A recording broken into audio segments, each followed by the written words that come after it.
Welcome to the Ex-Boyfriend Recovery Podcast, where we help you get your ex back and have the fairy tale ending you deserve. And now, your host, relationship coach and dating expert who's been dubbed by many as the ex-whisperer, Chris Sider. Welcome to another episode of the Ex-Boyfriend Recovery Podcast. Today we're going to be talking about what your ex means when he says he doesn't want a relationship. There's a lot to dive into, but the first step you should always take if you're sitting there and determining whether or not you should be trying to get back with your ex or trying to move on with your ex is by stopping everything you're doing, including listening to this podcast, and hopping over to our website, www.exboyfriendrecovery, and taking our Ex Recovery Chances quiz.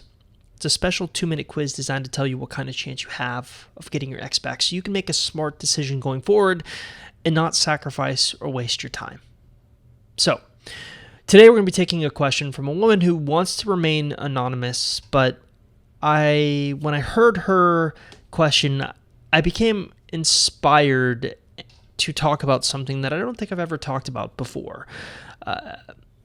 But before I get into that, I think it's probably best if I just play her question. Last week, my boyfriend of 3 months broke up with me. He said that his main reason was that he realized he didn't want to be in a relationship and he wants someone to hang out with, but he doesn't want the commitment. He knows that's not what I'm looking for, and he also knows that people our age really are not looking for that kind of relationship. I'm 37 and he's 44. Prior to breaking up, though, we had a conversation about sex because in our 3 months together, we had never been sexually intimate. And I had even spent the night with him a couple of times and nothing ever happened. So I wanted to ask him about it because I just was wondering. And he revealed to me that he has erectile dysfunction. And while he is interested in sex and he is attracted to me, he was worried that if we tried to have sex or fool around or anything, that he didn't know what the outcome would be. So I think that was a little worrisome for him and embarrassing for him for us to even attempt that. So we never did attempt anything physically like that. But I was supportive. I didn't want to break up with him over that. I wanted to be as encouraging as I could and help him. And I was willing to stick with him and work through this together. So I'm wondering if you think which reason is the primary reason he wanted to end our relationship. So this is a situation that is becoming more and more common. You're with someone, things seem to be going okay, and then he drops this bombshell. I don't want a relationship. People our age aren't doing that, whether that's being young or old. And a lot of women come to me and they ask me, well, does he mean it? Because what's interesting is when women hear this, sometimes I feel like they take this the wrong way. They think that they're the exception. This is a problem because you're not the exception. When a man sits there and tells you he doesn't want a relationship with you, does he mean it? He absolutely means it in the moment. Now, things can change. Who knows what the future holds? But women sometimes take this to mean that, yeah, he means it sort of right now, but I'll change his mind. And oftentimes their efforts lead them astray and they fail. And I want to explore this concept of thinking that you're the exception. Because you may well be the exception, but you probably don't have the mentality it takes to see the results of that. Now, what do I mean by that? Well, it's interesting. The longer I've been doing this, the more important I realize mentality is over anything else. You give me two people. You can give me someone in the worst situation you can imagine. Their ex says they hate them, they block them, they have no way of getting in touch with them. And then you can give me someone who has an ideal situation. But the only difference is the mentality. One person, the person with the worst situation, has the right mentality. And the person with the easier situation has the wrong mentality, and I will take the person with the right mentality every single time. And that's because women, I've noticed, have this tendency to place men on pedestals. And that's a problem because men are human beings just like you are a human being. And human beings are not perfect. In fact, we're often defined by our imperfect nature. Putting your ex on a pedestal gives them power over you. It gives them leverage. One of my favorite TV shows is this British TV show called Peaky Blinders. It's basically this like period piece set right after World War I. It's set in Britain, and it just follows this leader of this gang. Now, I'm not really one for gang type stuff, but this show is awesome. And I remember the moment that I was sold on the show. The main character basically says, never parlay when you're on the back foot. Basically, don't deal with someone until you have leverage. And this is something that I've tried to teach women countless times over the years. If you have no leverage, you are not going to get your ex back. That's as simple as it gets. And what you do by placing your ex on a pedestal, by looking at him like he's this perfect being and that your life is over without him, you give him that leverage. Now, I'm not saying that's what the caller did here. No, she is the victim of a symptom of society. So, yeah, she may be placing her ex on a pedestal. Most women do, until I can kind of like explain to them why they shouldn't be doing that. But even when you sometimes explain to a woman why she shouldn't put a man on a pedestal, they have to experience the pain and heartbreak first for them to realize, oh, that's why I don't do that. But what do I mean by a symptom? Well, a man who sits there and says to you he doesn't want a relationship, oftentimes they suffer from something I like to call the Peter Pan syndrome. Now, I'm kind of a weird person. I'm not going to lie to you. At night, one of my favorite things to do is just surf YouTube and try to find inspirational videos or philosophical videos that get my mind thinking. And last night, I stumbled across something, and I'll actually post the video in the show notes of this episode on our website because it struck me so much, and I not only agreed with it, but it's something that I've seen happen time and time again. There's this, he's called a professor, but I view him more as a philosopher. His name is Jordan Peterson. He's very controversial. He has very controversial views, but I don't think anyone can doubt his intelligence. And what's interesting is he did this talk about men or women in general who reject this concept of growing up. It's the Peter Pan syndrome. And I feel that most men who sit there and say, I don't want a relationship, I can't commit to you, especially in Anonymous' situation here where she's 37 and he's like 44 or some I actually don't remember his age, but I know he's in his 40s. People our age aren't getting married. No. That's BS. People your age are married. That's the biggest crock of shit I've ever heard. Excuse my language. It gets me angry because what we have here is a classic case of the Peter Pan syndrome. Now, I don't want to claim that I came up with this concept by myself because I didn't. I was inspired and made some tweaks to it. So, like I said, I'll post the video on the show notes so you can watch the video as a whole and see for yourself. But this is Jordan Peterson, and he talks about this concept of Peter Pan and how Peter Pan is this children's book, right?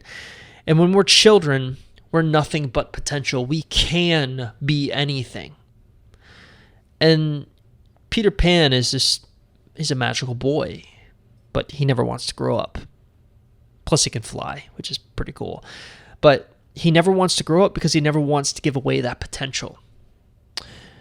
Peter Pan, he just doesn't want to give it up. So he wants to have that potential be there forever. And he's surrounded by children who adopt the same mentality in this make-believe place called Neverland. Now, that's not to say he isn't surrounded by adults. He is. The main adult in Peter Pan's life is Captain Hook, which is an evil man with a hook who is constantly chased by a crocodile with a clock in its stomach. What's interesting is Peterson makes this distinction that the crocodile with a clock in its stomach is time. So you have this crocodile with a clock in its stomach constantly chasing Captain Hook, a man who's constantly running from time. So Peter Pan sees this main adult, this crazy, ugly, mean old man with a hook, running from time, looks at him and says, I don't want to do that. I don't want that I'm not sacrificing my childhood for that. But what's interesting is that being a child does have its sacrifices. See, one of the biggest benefits of growing up is establishing a relationship, a loving relationship with someone that you can rely on and trust, and someone that will be there for you when times are good and when times are bad. And as a child, that's something that you sacrifice. And Peter Pan does have to sacrifice that. As a child, he can't ever have a real relationship with a woman. The woman in his life, of course, being Wendy, a girl. She's not a woman technically yet, but she's accepted her maturity. She's accepted the fact that at some point she will have to grow up. She wants to grow up. She wants to have kids. She wants to have a life. And perhaps the moral of the story is that growing up does require you to sacrifice your childhood. And here we're going to talk about your ex a little bit, Anonymous. Some men resist this notion. Some men are Peter Pan.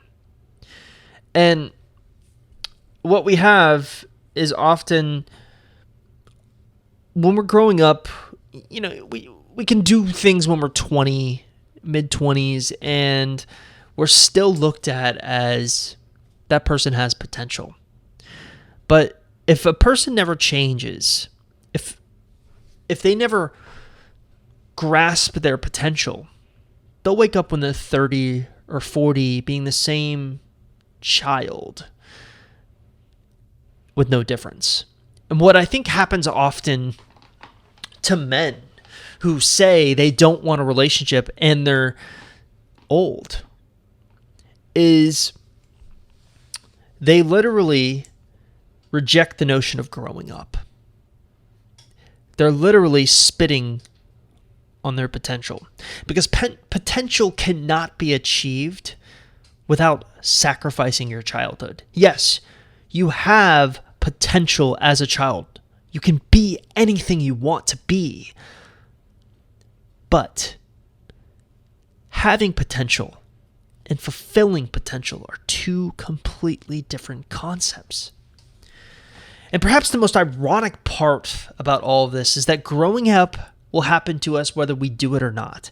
So we're ultimately faced with these two choices.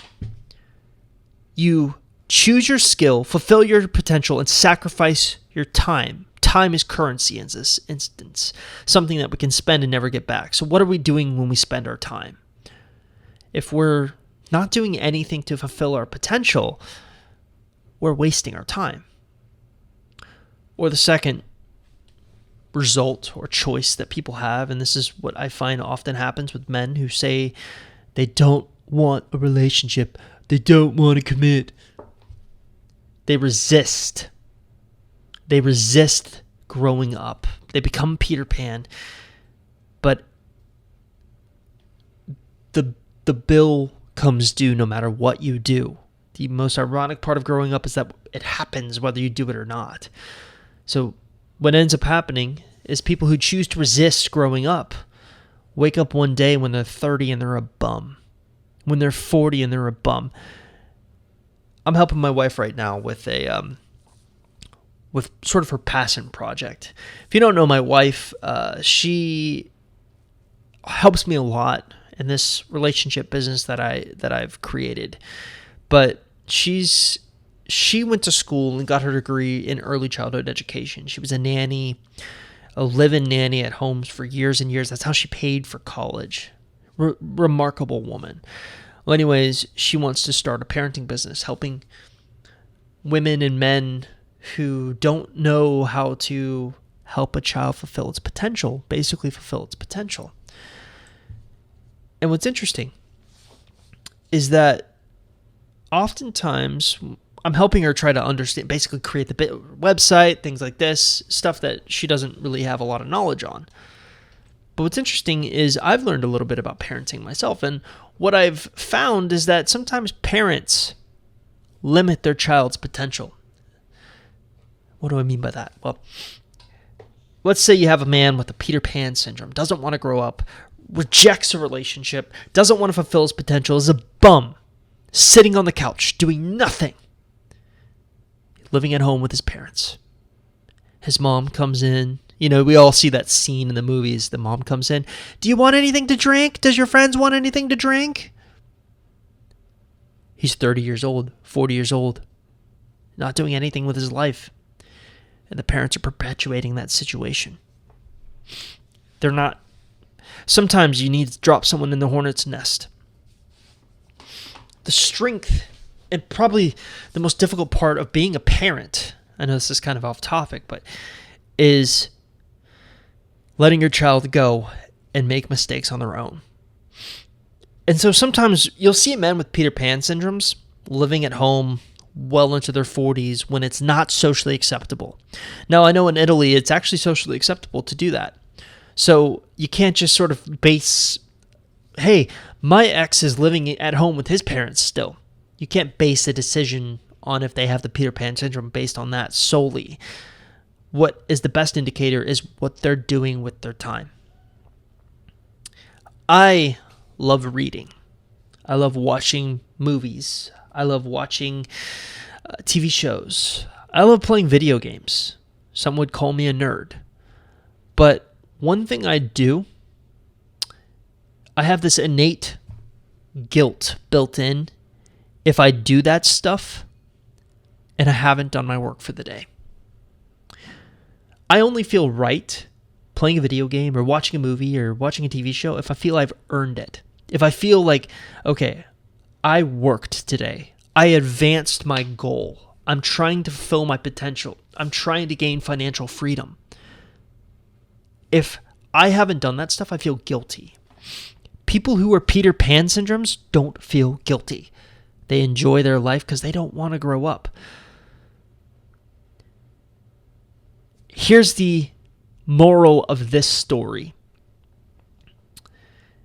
When you truly fulfill your potential, when you become a master, when you master a skill, when you spend 10,000 hours mastering one skill, the world opens up to you again. And ironically, then you could be Peter Pan. You don't have to worry about money. You'll surround yourself with individuals that you want to be surrounded with. That's how you be Peter Pan. And yet, it may seem like I went off in the woods here, but it matters because what I'm trying to make everyone listening to this podcast realize is that your ex might have the Peter Pan syndrome. And if you look at them from that lens, you don't give them leverage. And it also helps you understand if getting back with them is the right decision for you. Because oftentimes, if they're well into their Peter Pan syndrome, they're well into being a bum, sitting on the couch, not doing anything important with their life, not doing anything that seems to fulfill them, maybe you shouldn't give that person back. Maybe it's time to move on. I'm not saying you should, but I'm saying it's worth checking out. Because in the end, your time is currency. How you spend your time, who you spend it with, what you spend it on, dictates your life. Don't waste your time on a Peter Pan. Thanks for listening to the Ex-Boyfriend Recovery Podcast at www.exboyfriendrecovery.com.